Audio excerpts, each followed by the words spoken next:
Hello and welcome to Andy and Katie's Allotment. I'm Andy and welcome to our YouTube channel.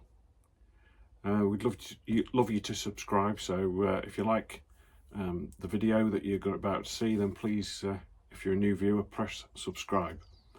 What I wanted to do today was go through some of what I've been doing so far this month, which is today's the 15th of October, so the first couple of weeks of October. I'm having a bit of a rethink as far as the design of the allotment's concerned, because I think there's a bit of wasted space still. You'll see when I show you that what I'm trying to achieve, because we're coming into the autumn period now, when everything's sort of calming down a little bit as far as the growing season's concerned. I would say that it never really stops completely, but because you can overwinter things, but it's certainly slowing down, put it that way. So without further ado, let's go for a walk around the allotment. Okay, so it's we usually do. I'm going to start with the compost. As you can see, compost bay on the right there is well, that one's finished, so I'm not going to do any more to that now. You can get a bit of an idea. That one's not been turned at all yet, but you can see the layering. I mean, the layer at the bottom is a bit of wood chip that I got put in, so hopefully that'll get further mixed into the compost when I turn it. And I'm going to leave it a few months because I've only just finished it a week ago, so I want to leave that to do its thing. I've put some pallets on the top there, just for two reasons: one, to weight it down, to keep it nice and compact, and also to keep the rain off to a certain extent. I've checked the temperature today, and it's only 20 degrees, so it's not hot at all, but I'm sure it'll be fine. And then the one on the left there, I've started a new one.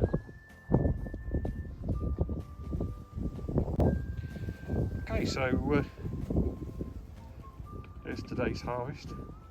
I've got two decoys, as you can see, two from the chicory. Just strip them down, all the outer leaves there that you've just seen in the compost, leaving the hearts, which are the radicchios. Then there's two cabbages as well that I've harvested this morning. Give you a quick overview of the allotment as it is at the moment. Cardboard I'll explain when we get further down the allotment, but this is what I was talking about when I said that I was trying to make better use of all the space that I've got.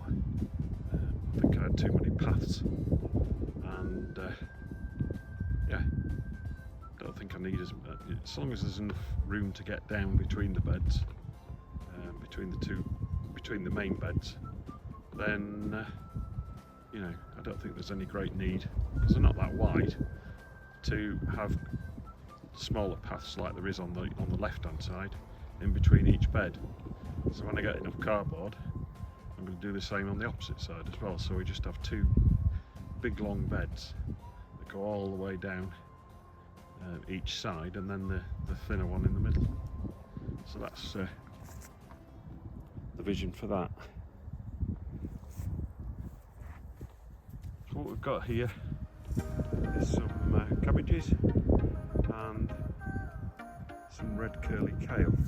It's difficult to see, but there it is. It's growing quite nicely now. We've had a couple of frosts, so things have slowed down a little bit, but nevertheless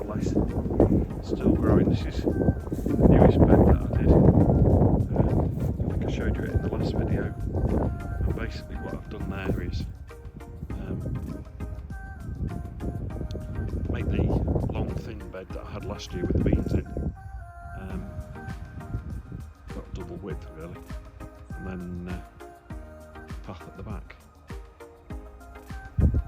So if I walk all the way down, you'll see what I've done is where that cardboard is there was grass.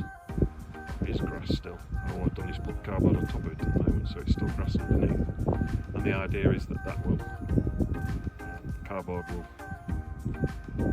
kill the grass underneath, and that will be an extension of the long big bed that I've just shown you, and this one here. I mentioned about those radicchios. That's what a chicory plant looks like before it's properly formed a heart. So you can see it's quite leafy on the outside, and then the radicchio part is the tightly packed bit in the middle. That one's so just a bit slower really, that one, but I think it'll be okay. So then under this lot of cardboard is one bed that was either nothing to something really. It was quite small, it wasn't particularly useful as it was. So what I've done is I've put cardboard all over that, and made an L shape, and then that one continues on into the bed that I grew the new potatoes in last year, straight behind. So that should all become one great big bed. But as you can see, I've got a gap that I can walk down between the central bed on the left and the new bed under the cardboard on the right. So yeah, that's the idea anyway. So talking of the bed in the middle, broad beans. Planted these a month, 6 weeks ago, just sort of before I went on holiday. So beginning of September time, planted those, and they're coming through nicely now. There's sort of, I don't know, a good dozen plants that are already through, and some smaller ones like that one there. Ignore the weeds, but the plant there is a small one just coming through. So they are coming through slowly but surely. So we have had some frost, so I'm glad that they've all survived. So I gave the Cavolo Nero kale a good haircut to get rid of all the leaves that the caterpillars have got, just leaving some healthier leaves at the top. And hopefully in the next few weeks I'll still be able to get some harvest from that.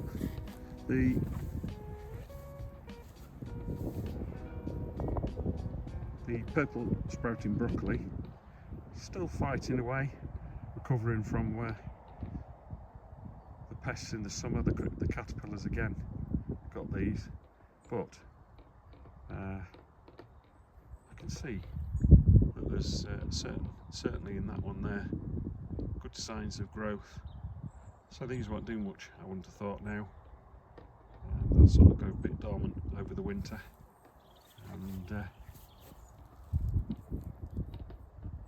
just chug along over the winter months, and then suddenly burst into life in sort of March, and then April time we should get the harvest.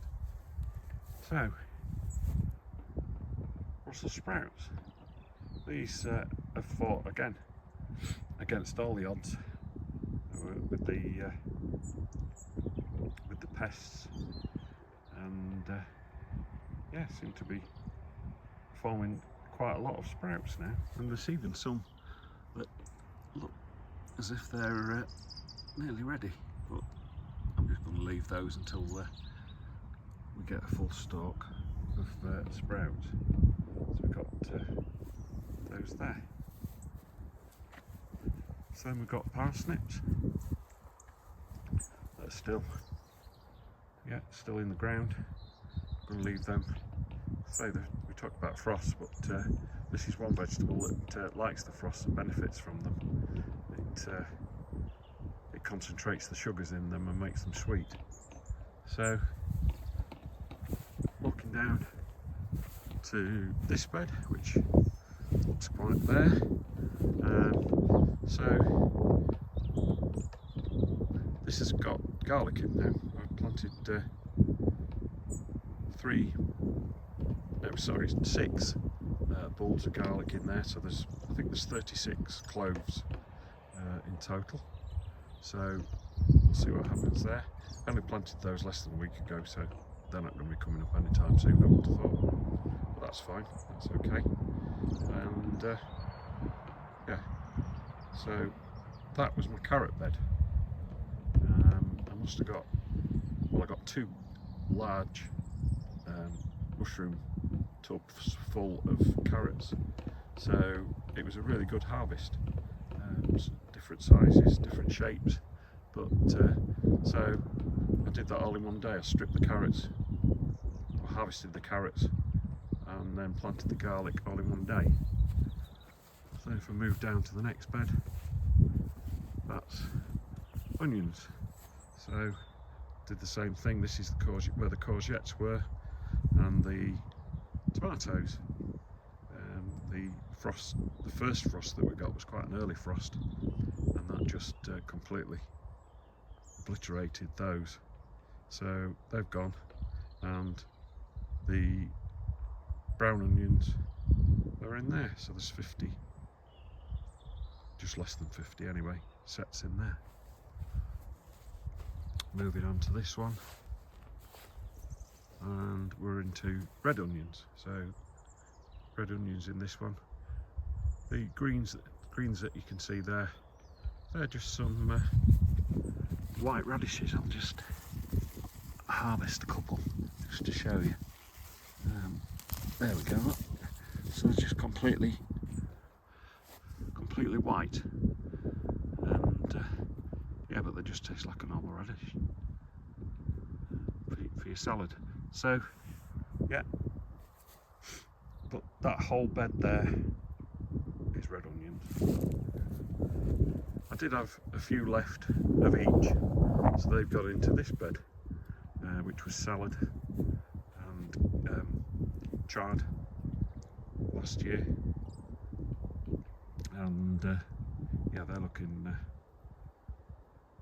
that's looking quite bare at the minute, because as I say, they've not started to come through yet, but I would think another week or so probably see the old ones starting to poke through. And then what we've got here is some mooly radish, which I don't think really is it is a radish, but it's not a radish as we think of it that I've just shown you. It's a lot bigger, and if I sort of tilt the camera, you can see it there underneath. It's so much bigger than a normal radish, and apparently I've never grown them before and never even eaten them before, but they're a very mild taste, so we'll see how that goes. Before I went on holiday, I showed you that there was some cosmos that were all in bud, and didn't seem to be doing a lot, but as you can see now, they've flopped over, but they're still very much flowering, which is good. Adding a bit of colour and some food for the pollinators as it gets colder. Got some rows of radish there that are at various stages. I've had a few out of that one, so yeah, that again is going to come to an end fairly soon. So if we walk, so we've got some cauliflowers.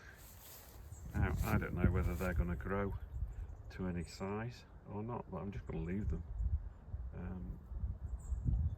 cauliflowers are weird in the fact that if you leave them too long, they'll, like a normal flower does, it opens out, and they will as well.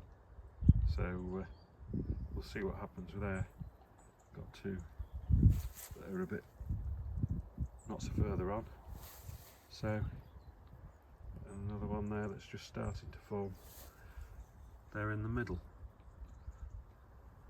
The plants next to them are Romanesco cauliflowers. So I don't really know what they look like when they're young. I know what they look like when they're mature, but I'm not so sure what they look like at this stage. So again, just going to leave them and see how we go.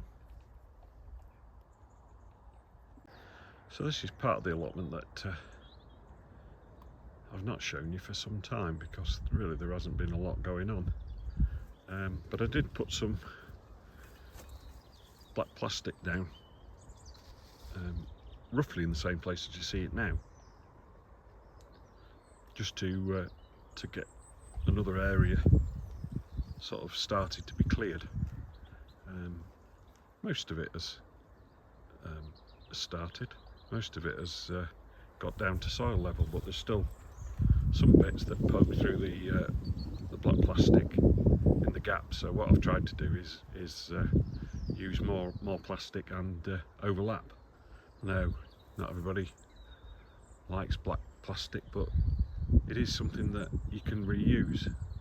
I'll reuse all of that when I, clear the next bit, because I think the only way that I'm going to eventually cultivate more of that space is to actually kill it down with the black plastic. So I'll just move further, chop it down and then put another layer of that plastic further down, because as you can see, all that I cleared last year with the hedge trimmers, I got it right down to ground level, has all grown back, because I didn't really deal with the issue of the roots and the base of the plants. I just chopped the top foliage off. So in a way, I suppose all I've done is encourage further growth. So hopefully that black plastic, I'm just going to leave it now all winter.